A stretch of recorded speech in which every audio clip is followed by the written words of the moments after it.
Right. So an LLM is essentially, well, it's like a brilliantly well-read intern who can draft this flawless speech, right?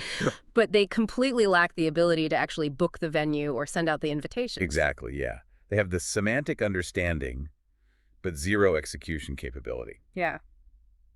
So to bridge that gap, developers built these specialized tools called copilots, and our sources highlight their use in targeted fields like law or marketing. Okay, law and marketing, got it. Right. And mechanically, what a copilot does is it uses a context window to read your currently active document, fetch relevant data, and then, suggest the next logical step. But it's still keeping a human in the loop, right? Like, is it accurate to think of copilots as sort of a high-end GPS navigation system? I like that. Yeah, that's a great analogy. Yeah, like it suggests the fastest route and alerts you to traffic, but you still have to physically press the gas pedal and steer the car. Precisely. That limitation is hard-coded.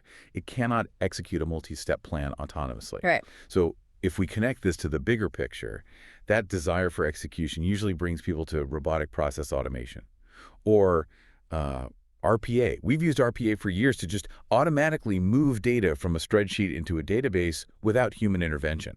Wait, let me challenge that premise for a second. Sure, go ahead. If RPA has been automating tasks without humans for, over a decade, why is the tech world suddenly acting like AI agents are this brand new invention? Isn't an agent just like an RPA script with a ChatGPT wrapper? Well, not quite. Okay. And the difference really comes down to how they handle failure.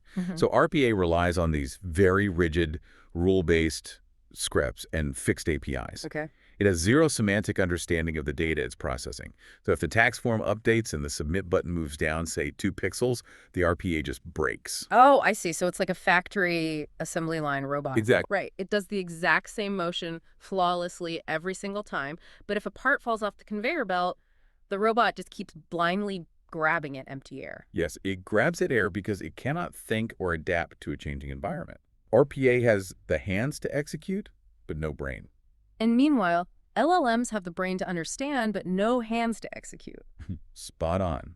Which brings us to the actual architecture of a generative AI agent. An agentic system connects the semantic reasoning of an LLM with the execution capability of software tools. Oh, that's huge. It is, but it goes further through a mechanism called chain of thought.